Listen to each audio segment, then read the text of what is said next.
عباس رضی اللہ تعالی عنہما قال لو ان احدکم اتا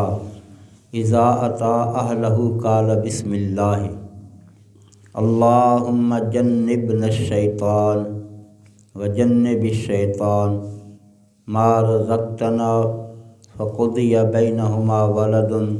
ولم یضرہ۔ بخاری شریف کا یہ دوسرا باب ہے وضو کے بارے میں۔ پہلا علم کے بارے میں تھا، یہ دوسرا وضو کے بارے میں ہے، جس میں سے یہ 141 نمبر حدیث پاک بخاری شریف سے جو پڑھی گئی ہے۔ اسلام ایک ایسا دین ہے، نبی کریم صلی اللہ علیہ وبارک وسلم نے اس میں سے کوئی چیز ایسی نہیں ہے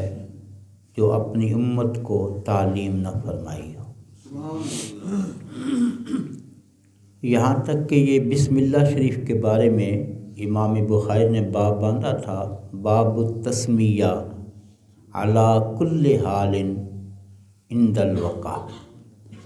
ہر حال میں بسم اللہ شریف پڑھنا، حتیٰ کہ اپنی عورت کے پاس جاتے ہوئے بھی۔ اسی کے تحت یہ حدیث پاک ہے کہ بسم اللہ شریف جو ہے یہ سوائے جب انسان بیت الخلاء میں جاتا ہے یا جسم ننگا ہوتا ہے، ایسی صورت میں بسم اللہ شریف نہیں پڑھی جائے گی۔ تو فرمایا کہ جب تم بیت الخلاء میں جانے لگو تو باہر سے دعا پڑھ کر جایا کرو، اللہم انی اعوذ بک من الخبث والخبائث۔ شیاطین مذکر اور مؤنث زیادہ تر بیت الخلاء میں ان کا اثر ہوتا ہے۔ دعا پڑھ کر جایا کرو کہ تاکہ تم شیطان کے شر سے محفوظ رہ سکو۔ ساتھ ہی فقہا نے آگے وضاحت کر دی ہے، آج کل جیسے اٹیچ باتھ روم ہے، واش روم ہے، اس کے ساتھ ہی وضو کا اندر جگہ ہے، وہاں بسم اللہ نہیں پڑھی جائے گی۔ اگر باہر ہو تو پھر بسم اللہ پڑھیں گے، یا باہر آ کر فرمایا بسم اللہ پڑھ کر پھر جا کر وضو شروع کریں۔ کل امر ذی بال لم یبدا بسم اللہ فہو اقطع و ابتر۔ میں ہر ذی شان کام اگر بسم اللہ کے بغیر کیا جائے تو وہ ادھورا ہے، نامکمل ہے۔ حضرت سیدنا ابو ہریرہ رضی اللہ تعالیٰ عنہ نے فرمایا، اگر بغیر بسم اللہ کے وضو کیا جائے تو وضو کامل نہیں ہے۔ اس لیے وضو سے پہلے بسم اللہ شریف پڑھنا، اور جس کھانے میں بسم اللہ نہ پڑھی جائے اس میں شیطان کھانے میں شامل ہو جاتا ہے۔ اگر بسم اللہ شریف پڑھ لی جائے تو اس کی یہ برکت ہے، کھانا نور اور رحمت و شفا برکت بن جاتا ہے، شیطان کے وسوسوں سے، شیطان کے اثرات سے محفوظ ہو جاتا ہے۔ اور یہ بھی ساتھ آقا علیہ السلام نے فرمایا، اگر ایک آدمی کا کھانا ہے تو بسم اللہ شریف پڑھ کر 2 کھا لیتے ہیں تو سمجھ لو کہ یہ مسلمانوں نے کھایا ہے۔ اگر 2-4 کا ایک ہی ہڑپ کر جائے، گو گپ ہو جائے، تو پھر سمجھ لو کہ پتہ نہیں کس نے کھایا ہے، اس میں بسم اللہ شریف نہیں شاید پڑھی تھی، اس کی جو برکت ہے وہ کھانے سے ختم ہو گئی۔ یہاں یہ فرمایا، یہ بظاہر دیکھا جائے تو کہیں گے کیسی بات، میں نے کہا دین ہے، لیکن جو ہماری حالت ہے نا، یہ قابل غور ہی نہیں ہے، قابل رحم بھی ہے۔ ہم اتنے سالوں سے بڑی محفلیں سنی ہیں، بڑی تقریریں سنی ہیں، لیکن سوائے اعتراض کہ ہم نے آج تک کوئی سیکھا نہیں ہے۔ ہم کبھی تقریر کو عمل کے لیے، سمجھنے کے لیے، سیکھنے کے لیے سیکھا ہوتا، سنا ہوتا، آج تک ہم کم سے کم دین کے مسائل سے واقف ہوتے۔ ہم صرف یا کانوں کا چسکا یا سوچتے ہیں کہ ہاں ہمیں کوئی موقع مل جائے بس ہم بھی اپنا نشانہ مار لیں، بس ہم اس لیے اپنی محفلوں میں جو ہے نا یا جمعوں میں یا خطبوں میں تقریر سننے کے لیے، سمجھنے کے لیے، عمل کے لیے ہوتا۔ تو میں پھر بات دہرا رہا ہوں، ہمارے چٹے بال 60-70 سال عمریں ہو گئی ہیں، لیکن ہمیں نہ تو قرآن پڑھنا آیا، نہ اذان پڑھنی آئی، نہ تکبیر پڑھنی آئی، نہ ہمیں کوئی اور دین کے معاملے میں، ہاں چودھری ضرور ہیں، بالکل وہ پکی بات ہے۔ تو فرمایا جب تم اذا اتا احدکم لو ان احدکم اذا اتا اہلہ، کہ جب اپنی بیوی کے پاس جاؤ تو بسم اللہ شریف پڑھ کر اور اس کے بعد یہ دعا کر کے اللہم جنبنا الشیطان وجنب الشیطان ما رزقتنا، میں جب تم یہ دعا پڑھ لو گے نا، اللہ تعالیٰ اس کا معنی یہ ہے کہ یا اللہ ہمیں بھی شیطان کے شر سے بچا،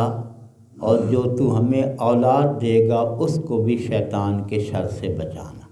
یہ دعا ہے۔ جب تم یہ دعا پڑھ لو گے تو اللہ تعالیٰ جو تمہیں اولاد عطا فرمائے گا، وَقُضِيَ بَيْنَهُمَا وَلَدٌ لَمْ يَضُرُّهُ، تو شیطان کے شر سے اللہ اس کو محفوظ فرمائے گا۔ اب شیطان کے شر سے محفوظ ہونے کی بہت ساری وجوہات بیان کی ہیں محدثین نے، اس میں سے ایک یہ ہے کہ بچہ جو ہے وہ شیطان کے تسلط سے بچا رہے گا۔ اگر دعا پڑھ لیتا ہے تو دیکھو ہر ایک طریقہ جو ہے نا اسلام نے بتا دیا ہے، یا یہ ہے کہ وہ بچہ جو ہے نا کفر سے دور رہ جائے گا، اللہ تعالیٰ اس کو کفر سے بچا لے گا، یا اس کا مطلب یہ ہے کہ اگر گناہ اس سے ہو جائے گا تو توبہ سے اس کو شیطان روک نہیں سکے گا، اس کو اللہ تعالیٰ توفیق توبہ عطا فرمائے گا، اس پر شیطان کا تسلط نہیں ہوگا۔ اور آگے بتایا کہ ایسی بچہ پیدا ہونے والا جو ہے جو اس طرح سے میاں بیوی کا آپس میں اکٹھا ہونا ہے، اس میں وہ پیدا ہونے والا بچہ اللہ اس کو گناہ کبیرہ سے محفوظ کر دیتا ہے۔ تو یہاں جو لفظ استعمال ہو ان میں سے دو چند عرض کر دوں، کیونکہ میں بعض دفعہ کچھ کوشش کرتا ہوں کہ کوئی بات پوری کر دوں لیکن وہ میرے گاٹے پڑ جاتی ہے، اتنے منٹ اوپر ہو گئے تھے، بعد میں میرے لیے مسئلہ بن جاتا ہے، اس لیے میں پوری کوشش کرتا ہوں کہ کیونکہ جتنا سمجھ آنی ہے نا، عمل کی توفیق تو اللہ نے دینی ہے، میرے کہنے سے یا کسی کے کہنے سے بالکل کوئی نہیں ہونی ہے، اس لیے جہاں تک وقت کے اندر جتنا ممکن ہوگا عرض کر دیا کروں گا انشاءاللہ، جیسے جمعے میں باقی بھی انشاءاللہ، کیونکہ بعد میں مجھے دائیں بائیں سے سننی پڑتی ہے کہ آپ نے 2 منٹ اوپر ہو گئے تھے جی، 5 منٹ اوپر ہو گئے تھے، 1 منٹ اوپر ہو گیا تھا، حالانکہ میری کوشش ہوتی ہے کہ حدیث یا قرآن پاک ہے تو وہ بات ذرا پوری ہو جائے، لیکن ہمارا تعلق دین کے ساتھ جو ہے نا بڑے پریشان ہوتے ہیں، میں بڑی غور سے ہر بات دیکھتا ہوں، آپ بھی دیکھتے ہیں نا، سوکن کی طرح میں بھی دیکھتا ہوں کہ کیا کیا حالات ہیں، میں دیکھتا ہوں بار بڑی خوشی میں کتنا وقت، لیکن مسجد میں پریشان ہوتے ہیں کہ نماز لمبی ہو گئی، آج دعا لمبی ہو گئی ہیں جی، آج خطبہ لمبا ہو گیا، مسجد میں ہم پریشان ہوتے ہیں، مسجد سے بعد دکان پہ بیٹھے رہیں بڑے مزے سے گپیں سارا دن لگاتے ہیں، کوئی پریشانی نہیں ہے، جو مرضی کرتے رہیں۔ فرمایا کہ شیطان سے وہ شر سے محفوظ ہوتا ہے، تو شیطان کہتے ہیں یا تو اس کا مادہ شین طا نون ہے، اگر شین طا نون اس کا مادہ ہو تو پھر اس کا معنی ہے کہ نیکی اور خیر سے دور، شیطان جو ہے نیکی اور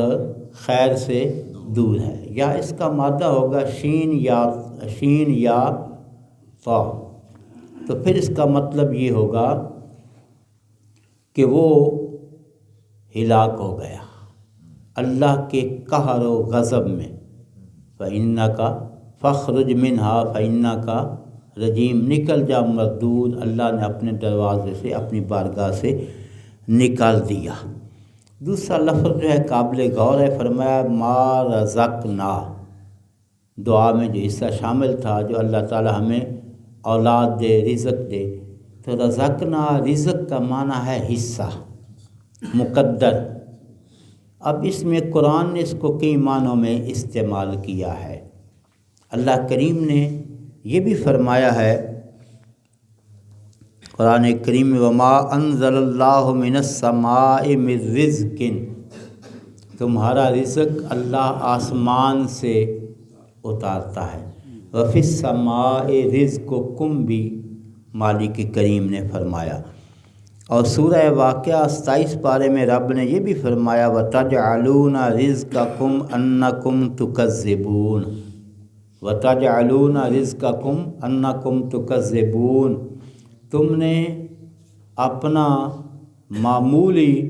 جھوٹ بولنا بنا لیا ہے، تم نے اپنی عادت ہی جھوٹ بولنا بنا لی ہے۔ یہ قرآن کہہ رہا ہے، میں نے سورہ واقعہ کی 27 پارے کی آیت پاک ہے وَتَجْعَلُونَ رِزْقَكُمْ أَنَّكُمْ تُكَذِّبُونَ، یہاں لفظ رزق جو ہے نا، یعنی تم اپنا حصہ، تم نے اپنا مقدر جھوٹ ہی بنا لیا ہے۔ حالانکہ میں نے جمعہ میں عرض کیا تھا حدیث پاک کہ مسلمان کی صفات میں جھوٹ نہیں ہے، مسلمان کی صفتوں میں سچائی ہے۔ اسلام سچائی کا درس دیتا ہے۔ ہمارے آقا کریم علیہ السلام کی ذات اقدس پوری کائنات میں، انبیاء اور رسل میں بھی، جس ذات ہستی، جس مقدس ہستی نے 40 سالہ زندگی مبارک اس دور میں، ان حالات میں جو بت پرستی کا تھا، جو تعصب کا تھا، جہالت کا تھا، کفر کا تھا، گھمنڈ کا تھا، شرابیوں کا تھا، برائی کا تھا، اس معاشرے میں آقا علیہ الصلوۃ والسلام نے جنم لے کر 40 سال گزارنے کے بعد اگر پہاڑ کی چوٹی پہ کوئی برملا کہہ سکتا ہے، میرا رسول کریم ہی کہہ سکتے ہیں کہ صادق و امین، کہ مجھے کیسے پایا۔ ہر ایک کی زبان سے یہی تھا کہ ہم نے آپ کو سچا اور امانت دار پایا ہے۔ تو امت کے لیے بھی یہ تعلیم ہے نا، حکم ہے نا کہ مسلمان سچا ہوتا ہے، سچائی کو اپنا لیں۔ وقت کے آخری 2 منٹ میں بتا دوں، باقی بات رہے گی بعد میں صحیح، کہ فرمایا ایک شخص آیا تھا، میں نے حدیث پاک پہلے بھی شاید کسی موقع پر عرض کی تھی، پھر موقع کی مناسبت سے یاد آ گئی، عرض کر دوں کہ ایک شخص آیا، اس نے عرض کی یا رسول اللہ صلی اللہ علیہ وسلم، مجھ میں بہت ساری برائیاں ہیں، عیب ہیں، میں ان کو نہ چھوڑوں، برائیاں نہ چھوڑوں، اسلام لے آؤں، تو کیا آپ مجھے ضمانت دیتے ہیں؟ وہ تو دلوں کے طبیب ہیں نا، اللہ کا محبوب علیہ السلام، ان کی نگاہ رحمت تو ازل سے ابد تک اللہ نے وہ وسعت عطا فرمائی ہے مصطفیٰ کریم علیہ السلام کی نگاہ رسالت کو۔ تو حضور تو دیکھ رہے تھے نا، ہاں، جب طائف میں فرشتوں نے آ کر عرض کیا تھا یا رسول اللہ صلی اللہ علیہ وسلم، اگر آپ حکم دیں ہم ان کو تباہ نہ کر دیں، میں ان کی پشتوں میں دیکھ رہا ہوں میرے غلام پیدا ہوں گے، ان کو تباہ نہیں کرنا ہے۔ ہاں جی، عرض کی تو سرکار نے فرمایا ٹھیک ہے، تیری شرطیں منظور ہیں، لیکن ایک بات میری بھی مان لینا، ایک بات۔ کہا جی میں چور بھی ہوں، میں شرابی بھی ہوں، میں برائیاں بھی کرتا ہوں، مجھ میں یہ عیب ہیں۔ نبی کریم علیہ السلام نے فرمایا ایک کام مجھ سے تو وعدہ کر لے، باقی تیری مرضی، میں تمہیں ضمانت دے دیتا ہوں۔ فرماؤ، سرکار نے فرمایا جھوٹ نہیں بولنا ہے،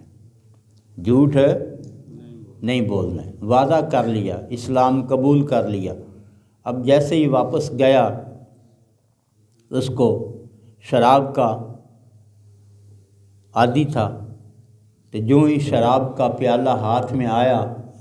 دل میں خیال فوراً آیا،